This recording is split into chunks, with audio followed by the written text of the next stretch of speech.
வணக்கம் மக்களே, நீங்கள் இணைஞ்சிருப்பது கதிரனாண்ட கருத்தரங்கம் 5வது அமர்வு. அந்த முதல் குறிப்பிட்டிருந்த மாதிரி என்ன காரணத்துக்காண்டி இலங்கை அரசாங்கத்துக்கு ஒரு தேவை இருக்குது, புலம்பெயர்ந்த மக்களையும் ஈழத்தில் இருக்கிற மக்களையும் பிரிக்கிறதுக்கு என்ன தேவை இருக்குது, தங்களுக்கு பரப்புரை செய்த ஆக்களை வச்சுக்கொண்டே இந்த காரியத்தை அவர்கள் திட்டமிட்டு செய்கிறார்கள். இது எங்கேருந்து கொப்பி அடிச்சிருக்கிறார்கள் என்றால், சுமார் 6 மாதத்துக்கு முதல் டிக்டாக்ல பார்த்துருந்தீங்கன்னா துருக்கி நாட்டுக்காரர்கள், வெளிநாட்டில் இருக்க துருக்கிக்காரரும் அங்கே துருக்கியில் இருக்க துருக்கிக்காரரும் மோதி கொண்டார்கள். அதுவும் குறிப்பாக பொம்பளையில் வச்சு கொண்டு மேக்கப் ரீதியில் பயங்கரமாக மோதி கொண்டார்கள். அதை அறிவுள்ள இளைஞர்கள் ஸ்டாப் பண்ணி தடுத்தார். இந்த வெஸ்டர்ன் கண்ட்ரின்ற சூழ்ச்சியை ஸ்டாப் பண்ணி தடுத்து அவர்களால் முடிஞ்சிச்சுது. என்றால் ஒரு பலம் வாய்ந்த நாடு இருந்தபடியால், அந்த இளைஞர்கள் தெளிவாக இருந்தபடியால், ஆம்பளை இளைஞர்களை தலையிட்டு 2 பேரையும் ஸ்டாப் பண்ணி இந்த பிரச்சனையை இந்த சதியை முறியடித்தார்கள். இப்போ இதே சதியை கொப்பி அடித்து இலங்கை அரசாங்கம் தங்களுக்காண்டி பிரசாரம் செய்து, வெளிநாட்டில் இருந்து சீமானுக்கு அர்ச்சுனாக்கு தங்களுக்கு பிரசாரம் செய்த இந்த ஆசாமியில் கூட்டிக்கொண்டு போய் வடிவா விவசாயம் இதண்டு அழித்து சுற்றுலாவுக்கு எல்லாம் இதான் ஏற்பாடெல்லாம் செய்து வடிவா அடுத்த அஜெண்டாவை கொடுத்து அனுப்பி இருக்குது. இதை செய்யுங்கள், அதை ஊதி பெருப்பு இருக்கிறதுக்கு ஒரு அக்காண்ட ஊடகம் கொண்டு அதை பெருப்பிக்கிற விடயத்தை நாங்கள் சின்ன விடயத்தில் நாங்கள் கண்டுபிடிப்போம் எங்கே இது நடக்குதுன்று. இதில் இதுக்கு பின்னால் இருக்கிற இதை நாங்கள் பார்க்கும்போது அடுத்த நாள் எப்படி இருக்குண்டு, ஒரு பக்கம் தமிழ் கவியக்கா மூலம் பிரிக்கிற விடயத்தையும், இந்த இதில் மூலம் தேசம் சேறு பூசுகிற விடயத்தையும், இப்படியான விடயங்களை வச்சுக்கொண்டு இதன்ற விடயங்களும் தெளிவாக செய்கிறார்கள். இவர்கள் புலத்தில் இருக்க தமிழர்களை பார்த்து பயப்படுகிறார்கள். என்ன காரணத்துக்காண்டி ஈழத்தில் 6 கொண்டு ஆமிக்காரன் இயக்கம் இல்லாத காலத்திலையும் என்ன காரணத்துக்காண்டி ஆமிக்காரன் வடக்கு கிழக்கில் நிற்க வேணும்? அதுக்கான தேவை என்ன இருக்குது? மக்களை அச்சத்தில் வச்சிருக்கணும். மக்கள் ஒரு அச்ச உணர்வில் மொழிவார்கள் கஞ்சி காய்ச்சினால் அடிச்சு நொறுக்குவாங்கன்ற பயத்தில், அரெஸ்ட் பண்ணுவாங்கன்ற பயத்தில், மறு நாளுக்கு யாரெல்லாம் போகிறார்கள் என்று கண்காணிக்கிற அந்த பயத்தில், யூனிவர்சிட்டியில் இருந்து அடுத்த கட்டமாக ஒரு உணர்ச்சிகள் மாணவர் மத்தியில் உணர்ச்சி வரும். அதில் அந்த உணர்ச்சி வரக்கூடாது ஆடலும் அந்த அசிங்கம் செய்கிற வேரிய. இப்போ நீங்கள் பார்த்தீங்கன்னா கலைப்பிரிவில் ஆட்டலும் பாடலும் ஒரு பெண் டிக்டாக்கில் வச்சுக்கொண்டு அதை பிரபலப்படுத்த வச்சிருந்தார்கள். ஏன் அதை செய்கிறார்கள் என்றால், அடுத்த கட்ட நபருக்கு தமிழர் கொஞ்சம் கூட சிந்திக்கக்கூடாது. எங்கட மக்களை பார்த்து நாங்கள் வறுக்கோணம் என்ற ரீதியில் உணர்வுள்ளவர்களும் எங்கட மக்களை பார்த்து வறுக்கோணம் என்ற ரீதியில் திட்டமிட்டு இந்த வேலையில் இவர்கள் செய்கிற கையாளுறார்கள். உங்களுக்கு கொஞ்சம் அறிவு இருந்தால் நீங்கள் சிந்திப்பீங்கள். நீங்கள் இதில் எல்லாம் இதன்று கொண்டு எங்களோட ஈழமண்ட கனவை உங்களோட மனதில் சுமந்து கொண்டு நீங்கள் பயணிப்பீங்கள், தெளிவாக இருப்பீங்கள். இந்த சூழ்ச்சிகளுக்குள்ளெல்லாம் போய் விழ மாட்டீங்கள்.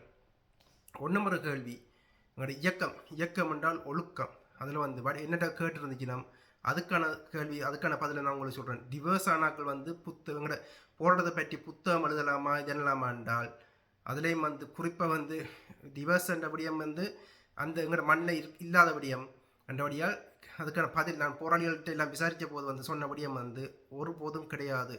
அவர்களுக்கு அந்த தகுதி இல்லை என்ற விடயத்தை அவர்கள் தெளிவாக சொல்லியிருந்தார்கள். ரெண்டாவது ஒன்னொரு கேள்வி எழுப்பியிருந்தார்கள், எப்படி தங்களோட குடும்ப உறுப்பினர்களை ஈழத்தில் மனசையும் பிள்ளைகளையும் ஈழத்தில் வச்சு கொண்டு தன்னை போராளியை அடையாளப்படுத்தி கொண்டு ஒருவர் நெஞ்ச நிமித்தி கொண்டு அஞ்சலி நிகழ்வுகள் முன்னே நிற்கிறார் என்றால், அந்த கேள்வி அதுக்கு பின்னுக்கு இருக்க காரணம் உங்களுக்கே கிளிக் பண்ணும். அவர்கள் அவ்வளோ துணிஞ்சு முன்னுக்கு 2 ஃபோட்டோ எடுத்துக்கொண்டு முன்னுக்கு வீடியோ எடுத்துக்கொண்டு நிற்கிறார்கள் என்றால், அவர்கள் எந்த அஜெண்டாவுக்கு கீழே செயற்படுறார்கள் என்று நான் சொல்லித்தான் உங்களுக்கு தெரிய வேணுமென்ற அவசியம் உங்களுக்கு இல்லையென்று அந்தளவுக்கு உங்களுக்கு புத்தி இருக்குன்னு நான் நம்புகிறேன். இப்போ 5வது அமர்வில் கதிரண்ணா பேசிய விடயத்தை கேட்போம். அது உலகத் தமிழர் என்று எங்களை தேசிய இதன்ற விடயத்தை இப்போ அண்மையில் ஒரு ஊடகவியல் செய்திருந்தார். அவரும் அதே மாதிரி இந்த அஞ்சலி குறிப்பும் எங்களை தேசிய உலகத் தலைவர் என்ற இதை இதன்ற வேலையை செய்திருந்துச்சு. அது எவ்வளவு தூரம் தவறான விடயம், அது எவ்வளவு தூரம் பாரதூரமான விடயம் என்றதை கதிரண்ணா வடிவ தெளிவூட்டுறார். கொஞ்சம் காது கொடுத்து கேளுங்கள். நாங்கள் எங்களுடைய மாமனிதருக்கு அவர்கள் சுமந்து நிற்கின்ற இலட்சியத்தில் எங்கே நாங்கள் தடங்களாக இருக்கிறது, அந்த தடங்களில் எங்கே ஈழத்தமிழர்கள் தேங்கி நிற்கிறார்கள் என்பதை உடைத்துவிடும் வேண்டும் என்பதற்காக நாங்கள் கருத்தரங்குகளை தொடர்ச்சியாக செய்து கொண்டிருக்கின்றோம். சரி, நாங்கள் இன்று இந்த அமர்வில் நாங்கள் பேச போகின்ற விடயம் கேள்விகளை நாங்கள் உள்வாங்குகின்றோம். ஏனென்றால் நாங்கள் ஒரு விடயத்தை மக்கள் முன் கொண்டு வந்து நிறுத்துகின்ற போது இளையோர்களுக்கு மிக தெளிவாக புரிகிறது. ஏனென்றால் இந்த ஊடக பரப்பில் உலகத் தமிழர்கள் என்கின்ற வார்த்தையை ஏன் நாங்கள் அந்த இடத்தில் எங்களுடைய மேதகு அவர்களை கொண்டு வந்து நிறுத்த வேண்டாம் என்பதற்குரிய பதத்தை நீங்கள் புரிந்து கொள்ள வேண்டும். என்னவென்றால் இங்கேதான் நாங்கள் 17ஆம் தேதி வரை தோற்று நிற்கின்றோம்.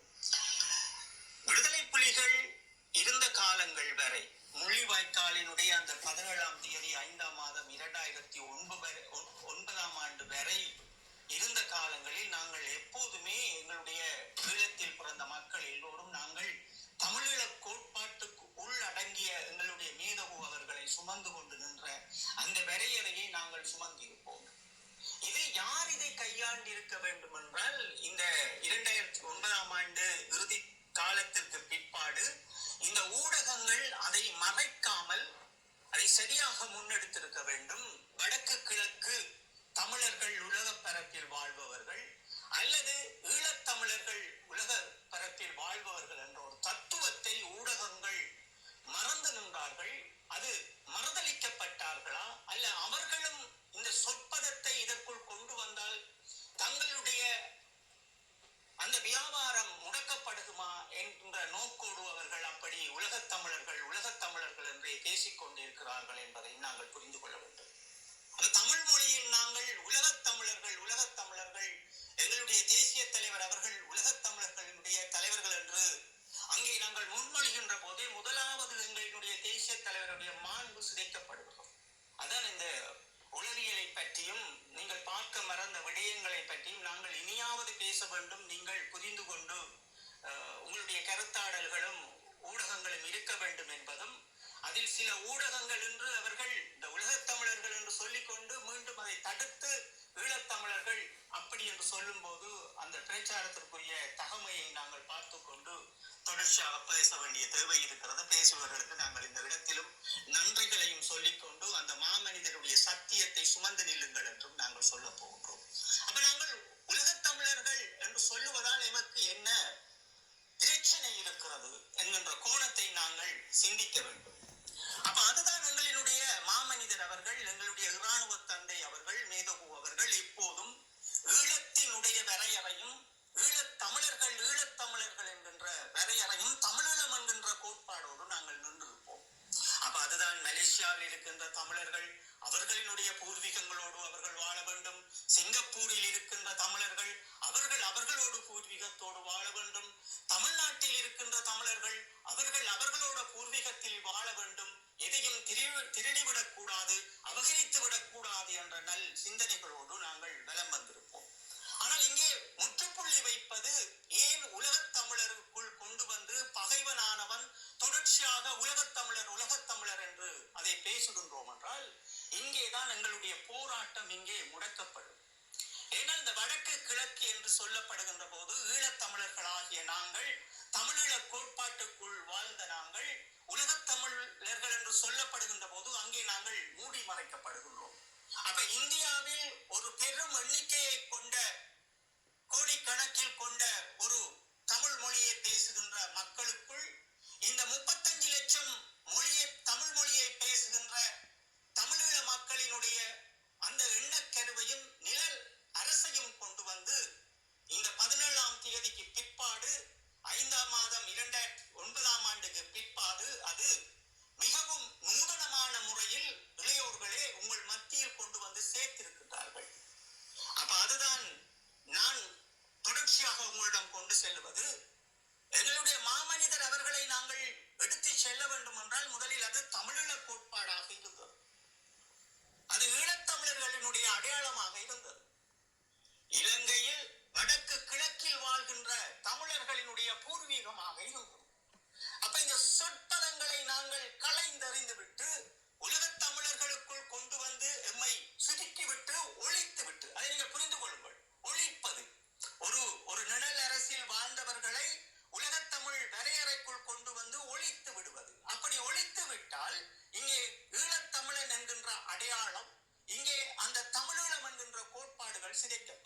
அப்ப இந்தியாவுக்கு இருக்கின்ற சூட்சமங்கள் என்ன?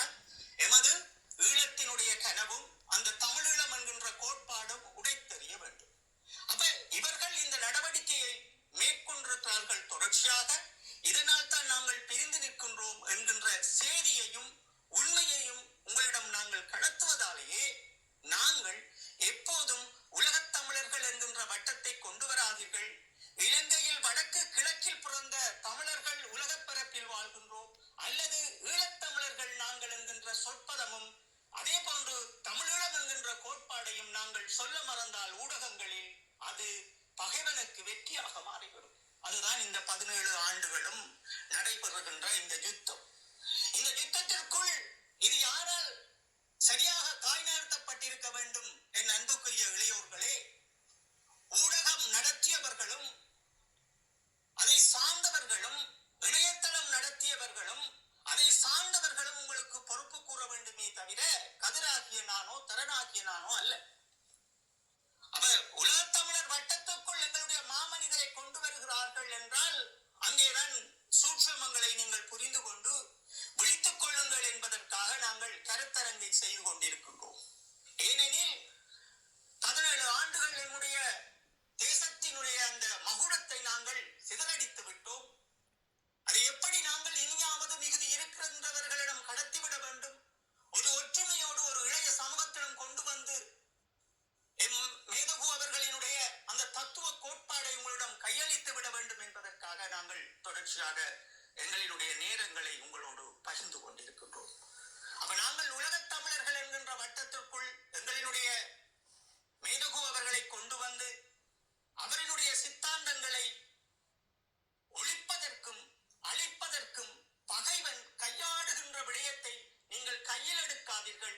ஒவ்வொரு இணையதளவாசிகளும் ஈழத்தில் பிறந்தவர்கள் அல்லது இலங்கையில் வடக்கு கிழக்கில் பிறந்தவர்கள் அல்லது தமிழீழ கோட்பாட்டிற்குள் உள்ளவர்கள் என்கின்ற பதத்தினை நாங்கள் கொண்டு வந்தால்தான் அந்த இலட்சியத்தை, அந்த மாமனிதரினுடைய கனவுகளை, இந்த கனவுக்காக மண்களுக்குள் எங்களுடைய நிலங்களுக்குள் உறங்கிக் கொண்டிருக்கின்ற இந்த மாவீரர்களின் அந்த உடல்களிலும் உணர்வுகளிலும் நாங்கள் சத்தியமாக அடுத்த தலைமுறையிடம் கடத்த வேண்டிய தேவையும் எமக்குள் இருக்கிறது. அதனால் தான் நாங்கள் சொல்லுகின்றோம், எப்போதும் ஈழத்தமிழர்கள் என்று உரையாடுவோம், வடக்கு கிழக்கு தமிழர்கள் என்று உரையாடுவோம்.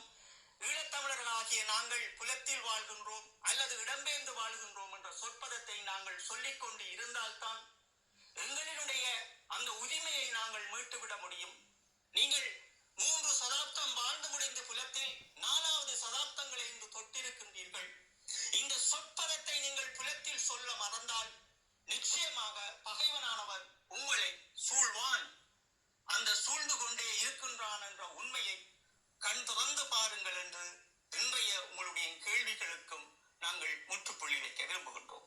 இதற்குள் ஏதும் தம்பியிடம் கேள்விகள் இருக்கிறதா? தர இல்லை, இதில் வந்து தெளிவாக இருக்குது. இந்த இதில் வந்து ஏன் நாங்கள் விட்டு எங்களுடைய இதை வந்து இந்த ஏமன்லேயே நீங்கள் பார்த்தீங்கன்னா ஏமன் மொழி கதைக்கிற நாடுகள் என்றால் ஏமன் இருக்குது, சுவிஸில் ஒரு பகுதி இருக்குது, மற்றது ஆஸ்திரியாவில் ஆஸ்திரேலியா இருக்குது. இந்த 3லையும் வந்து 3 ஏமன் கதைக்கிற நாடுகள். ரெண்டாலும் வந்து நாங்கள் இங்கே ஏமன்காரராக இருக்கிற நாங்கள் ஏமன்காரர் தான், சுவிஸில் இருக்கிறவர்கள் சுவிஸ்காரர் தான், ஆஸ்திரியாவியர்கள் ஆஸ்திரியாக்காரர்ன்ற அந்த மாண்போடு அவர்கள் பயணிக்கிறார்கள்.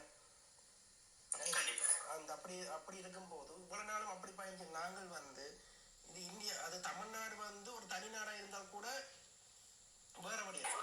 அது இந்தியா மத்திய அரசால் வந்து கையாளப்பட்டு தமிழ்நாடே ஒரு அடிமையான நாடா இருக்குது. அதுக்கே ஒரு சுதந்திரம் தேவைப்படுது. அதுக்காண்டி ஒரு சுதந்திரம் தேவைக்காண்டி பாடுபட வேண்டி இருக்குது. அதன் முதலமைச்சர் தமிழ்நாட்டில் முதலமைச்சர் ஜெயலலிதாவே இப்படி வந்து படுகொலை செய்யப்பட்டாண்டு, கண் முன்னாடியே இப்படி படுகொலை செய்யப்பட்டு இட்லி சாப்பிட்டு வெளியே போய் சாப்பிட்டாண்டு 3 மாதம் அப்படி கதை ஆபத்து கொண்டு இருந்தாலும் அவர் அந்த அவருக்கான நீதியே பெற முடியாத தமிழ்நாட்டால் வந்து எங்களுக்கான நீதியை பெற்றுத்தர முடியுமான்னு இந்த மக்கள் நம்புறாங்க. அதே மாதிரி வந்து எங்களை பாருங்கள், பக்கத்து நாடு இந்தியா இருக்கும் போது எங்களை பெற்றோர் வந்து இந்தியாவுக்கு போயிடல. அங்கே போனவர்கள் எல்லாம் வந்து அகதி முகாமில் எப்படி வஞ்சிக்கப்படுறாங்க. ஆனால் இங்கே எங்கே இருக்க தூரநாடு வந்து எங்களை வந்து 2 கரம் கொண்டு இதாண்டு எங்களை வந்து நல்லா படிப்பிக்க வச்சு இப்படி சுதந்திரமா வந்து எங்களோட பாஸ்போர்ட் எல்லாம் உலக நாட்டுக்கே போகக்கூடிய பாஸ்போர்ட். எங்களோட பாஸ்போர்ட் வைக்கணும்னா எந்த மூலைக்கும் இந்த உலகத்துல எந்த மூலைக்கும் உடனே போகலாம்.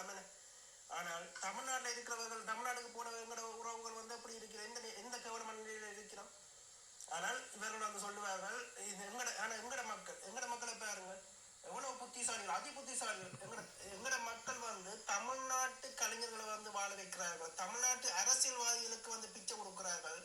இப்படி வந்து எங்களோட மக்கள் வந்து எவ்வளவு தூரம் எங்களை செருப்பால் அடித்தாலும் சாணியால் அடித்தாலும் வந்து ஈயல் இடிச்சு கொண்டு சுய புத்தி இல்லாத சரியான சுய புத்தி இல்லாமல் வந்து அது வந்து 2009 நீங்கள் யோசிக்கணும். 2009 இனப்படுகொலை ஈழத்தில் நடக்கும் போது பக்கத்தில் எங்கட ஒரே மொழி பேசுகிற ஒரு நாடு பக்கத்தில் ஒரு மாகாணம் பார்த்து கொண்டு அந்த மாநாடு நடத்தி கொண்டு கடந்து போவதென்றால் அதுக்கு புறம் 2009 புறம் திருந்தாமல் இப்போ அந்த செய்த தவறையே செய்து கொண்டு இருந்து கொண்டு ஒன்றும் எங்களோட மக்களை பிரிக்கிறது எங்களோட மக்களை வஞ்சிக்கிற வேலையும் செய்து கொண்டு இருந்தால் இதை வந்து எந்த வரலாறு ஏற்க போகுது? எந்த மனச்சாட்சி உள்ள நேர்மையான ஒரு மனிதன் வந்து இதை வந்து நல்லபடி வந்து கருத போறான்.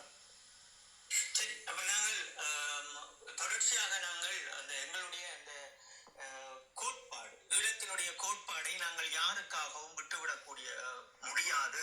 அதுதான் எங்களுடைய மிக பெரும் அடையாளம். நாங்கள் ஒரு மொழி பேசுகின்றார்கள் என்பதற்காக ஒரு அன்பரோட 20 கேள்வி இருக்கும்.